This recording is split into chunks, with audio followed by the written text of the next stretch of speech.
Olá, colecionadores e seguidores do canal Coisa de Colecionador. Eu gravei recentemente, eu estou gravando, né, uma série de vídeos onde eu estou fazendo um pequeno panorama de algumas grandes bandas de rock, do melhor rock do mundo, que é o rock erudito, ou hard rock, ou heavy metal, tá? Para pessoas mais novas, que eu tenho essa preocupação muito grande de trazer alguma erudição, alguma boa cultura, alguma coisa que vale a pena ser visitada por uma galera mais nova aí que não conhece, que está perdida aí nesse universo de músicas muito medíocres que estão sendo compostas já há mais de uma década, ou talvez 2 décadas, mais ou menos. Então eu gravei um panorama sobre uma banda chamada Renaissance. Renaissance. Só que eu cometi alguns erros e deixei de fazer algumas referenciazinhas que são importantes, tá?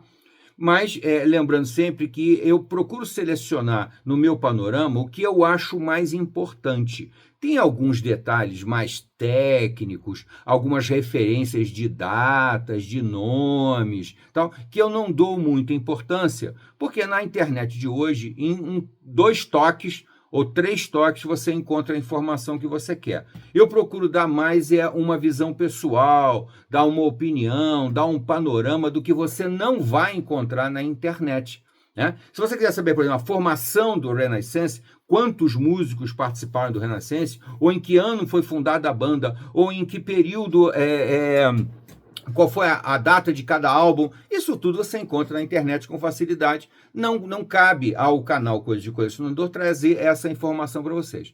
O que eu quero trazer mais para vocês é uma opinião pessoal, é uma coisa... a opinião só pode ser pessoal, né, gente? Isso aí foi uma redundância burrinha da minha parte.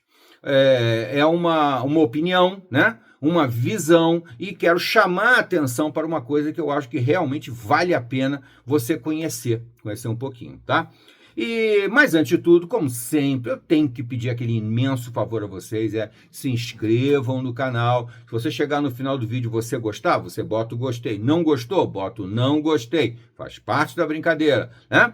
E deixa o valeu demais. Valeu demais é muito importante, até mais do que a curtição. Comente, critique, observe, acrescente informações que você ache pertinente, tá? Tudo isso é muito importante para a gente. E compartilhe também. Vamos chamar a atenção de outras pessoas para esses assuntos, tá? Então eu gravei esse vídeo recentemente falando dessa banda aqui que eu adoro, que é uma banda que eu gosto muito, que é o Renaissance, tá? E chamei a atenção principalmente para este álbum aqui, que é o primeiro álbum que eu considero realmente bom. Realmente bom é o Ashes Are Burning, que saiu em 1973. E aí eu comentei que anteriormente tinha um álbum, mas não é verdade. Tem 3 álbuns antes desse aqui de 73. Desculpem essa falha, tá? Por que isso acontece? Eu explico para vocês. Porque para mim o Renaissance só atingiu um equilíbrio razoável dentro do rock erudito, ou seja, o somatório do rock com a música erudita a partir deste álbum aqui. Tá? A partir deste álbum, eu considero que o Renaissance faz um rock erudito. Anteriormente, 3 álbuns. Primeiro álbum se chamou apenas Renaissance, mais nada. Renaissance, de 1969. O segundo álbum, Illusions, saiu 2 anos depois, de 1971. Tá? E o terceiro álbum, que foi o que eu fiz referência como sendo o primeiro, tal, não é bem isso, é o Prologue, de 1972, tá? Muito bem. Esses 3 álbuns eu não considero álbuns de rock erudito. Tal, não sei o que. Só que, diferente de outras bandas, por exemplo, o caso do Pink Floyd, que até os anos 1970, mais ou menos, também não fez rock erudito, na minha opinião. Fez um rock psicodélico, fez um rock lisérgico, um rock doidão, um rock... Ou o Yes, que até 1971, mais ou menos, 1970 também, essa marca dos anos 70 é muito forte. Fez um rock mais básico, um rock mais simples, um rock não tão erudito. Era mais uma influência basicamente de Beatles. O Yes, nos 3 primeiros álbuns também são 3, ele faz um rock que eu considero mais básico. Aí, a partir de 71, com o Fragile, o Yes passa a fazer um rock erudito mesmo, né? Com a entrada do Rick Wakeman. Muito bem. Então existe isso daí. Então é mais uma daquelas bandas que eu gosto muito, mas que, como o Pink Floyd, como o Yes, como o Emerson Lake Palmer, como o Rick Wakeman, tem uma irregularidade muito grande. Tem momentos brilhantes, extraordinários, sensacionais, mas tem momentos mais fracos.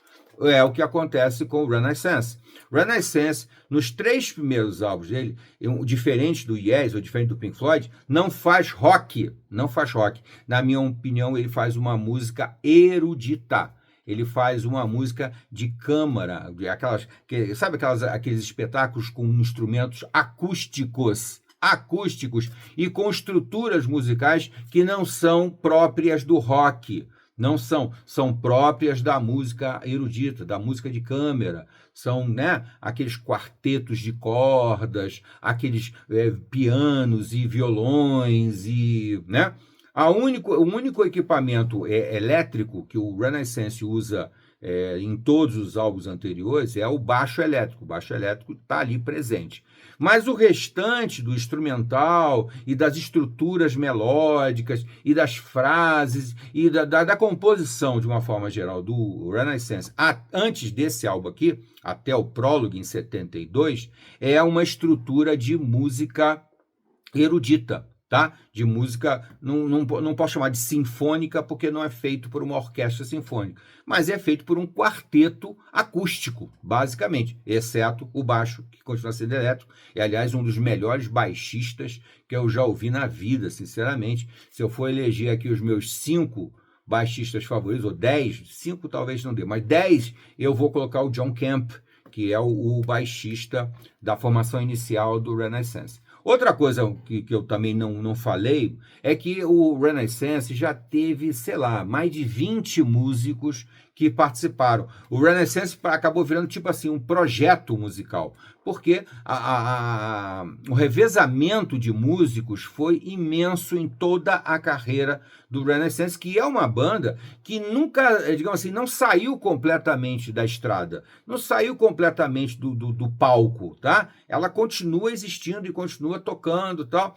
Logicamente, existe uma fase que é a melhor de todas, que é a mais famosa de todas, que é quase que uma unanimidade. Todos os fãs do rock erudito admiram o Renaissance a partir deste álbum aqui, o Ashes Are Burning, quando eles conseguem razoavelmente um equilíbrio entre o rock e a música erudita. Antes, eles são basicamente uma banda de rock de música erudita, música erudita. A partir do Ashes Are Burning, aí eles entram numa fase de rock erudito. Começam a ter marcações, estruturas, surgem as guitarras, né? Rock sem guitarra é um negócio complicado. Existe, mas a guitarra sempre acaba aparecendo um pouquinho, ou uma sonoridade de teclado muito próxima de guitarra, que é o caso que o Rick Wakeman faz, né? Ele usa o teclado, muitas vezes com registros muito próximos de uma guitarra. Então, a sonoridade da guitarra é meio que fundamental ao rock, né? Rock sem guitarra, na minha opinião, não é rock. Tem que ter. Muito bem. Então, corrigindo essa fase, né? 3 álbuns anteriores e tal. A partir daqui, eles começam a buscar uma coisa mais rock and roll, né? E constroem algumas melodias realmente sensacionais, tá? E depois desse álbum aqui, eles lançam o Turn of... Esse aqui é de 73. 1973. Em 1974, eles lançam o Turn of the Cards, que é um álbum bom, mas tem, assim, umas 3 faixas boas. Devem ser umas 8 ou 9 faixas, mas só 3 eu considero realmente boas, tá? Mother Russia, a outra eu não vou lembrar agora aqui de cabeça, que é chato, mas vamos lá. Deixa eu ver se eu acho aqui. De 1974, me dá só um segundinho aqui, gente. Turn of the Chords.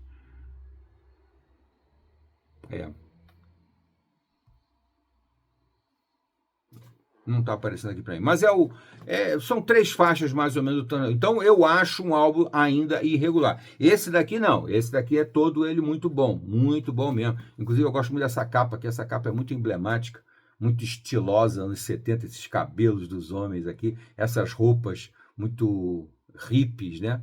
Muito hippies mesmo. O menino aqui, o John Touch aqui, o teclado é o John Touch, a vocalista é a fabulosa Annie Haslam, que é o diferencial da banda. O diferencial da banda é a Annie Haslam e o seu vocal marcante, inesquecível, sensacional. Sem a Annie Haslam, o Renaissance, não sei, com certeza não seria o Renaissance. E aí depois, em 75, eles lançam o álbum Sherazade. Esse álbum aqui, o álbum Sherazade, que tem essa capa muito emblemática, muito bacana, contando a história da princesa Sherazade, né, de As Mil e Uma Noites. Muito bem. E aí eles saem numa turnê, né, que é muito marcante, porque é a turnê que eles gravam ao vivo no Carnegie Hall, que é uma casa de espetáculo famosíssima lá do Reino Unido, da Inglaterra, e é um lugar que não era liberado, era tão sofisticado, tão chique, tão, sei lá, suntuoso, que não liberava para bandas de rock. A primeira banda razoavelmente de rock que se apresenta lá é o Renaissance.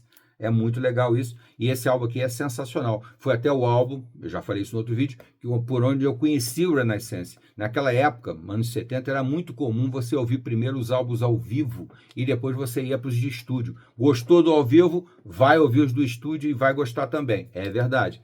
Por quê? Porque essas bandas, geralmente, eles tinham um conhecimento musical muito, muito, muito, muito acima da média. Muito acima da média. Hoje em dia, eles seriam todos maestros, deuses da música, coisa do tipo. Porque desde aquela época para cá, o conhecimento musical foi sendo deixado de lado. Por isso nós temos melodias tão pobres, arranjos que praticamente não existem, harmonias muito fracas, né? A única coisa que ainda preserva um pouco a música hoje em dia é o ritmo. O ritmo continua tendo. Mas as outras coisas, a melodia, o arranjo, a harmonia, principalmente o arranjo, né? Arranjo de música não existe mais. E o Renaissance era mestre nos arranjos muito legais e basicamente por causa do John Touch. John Touch, que era o tecladista da banda, né? E faz um trabalho sensacional. E é o diferencial, como eu já falei, o que marca o Renaissance, o que levou o Renaissance para ser uma grande banda foi, sem dúvida nenhuma, a voz da Annie Haslam. Porque os outros músicos, apesar de muito bons, principalmente o John Kemp, o baixista, ainda assim tinham muitos outros que concorriam com eles e que eram tão bons ou melhores. Mas a Annie Haslam, essa é praticamente imbatível, tá? Então, uma voz assim inesquecível. Então eles gravaram o Ashes Are Burning em 73, o Sherazade em 74, saíram em turnê em 76, saíram em 75, 76, eles lançaram esse álbum aqui que é o Live at the Carnegie Hall, tá? Pode ser uma boa porta de entrada para vocês também, tá? Ouvir o Live at the Carnegie Hall. E em 77, eles lançaram, na minha opinião, o último álbum realmente bom. Depois os álbuns ficam todos, assim, com uma faixa boa ou duas, mas o restante do álbum não é grande coisa. Em 77 eles lançaram esse álbum aqui, que também tem uma capa muito bonita, na minha opinião, que é o Novela, inclusive aqui com a ilustração dos músicos aqui, né, que é bem legal. O Novela de 1977, também é um álbum impecável, ele é todo bom, de ponta a ponta. Os que eu mostrei aqui para vocês, Ashes Are Burning, Sherazade, Novela e o Live, são álbuns para você assistir, ouvir de ponta a ponta, sem medo de ser feliz. Vai ser feliz ouvindo esses aqui, tá? Aí depois você pode ouvir, sem dúvida nenhuma, o Turn of the Cards, por exemplo, que é um álbum que tem algumas faixas muito boas, e o Prologue também tem algumas faixas muito boas, que é o caso de Kiev, por exemplo, é uma faixa muito bonita, e pode ouvir os anteriores também, o Illusions e o Renaissance. Aí você pode ouvir, mas aí é por sua conta e risco, tá? O que eu fecho com uma fase melhor deles é essa daí, entre 73 e 77, tá?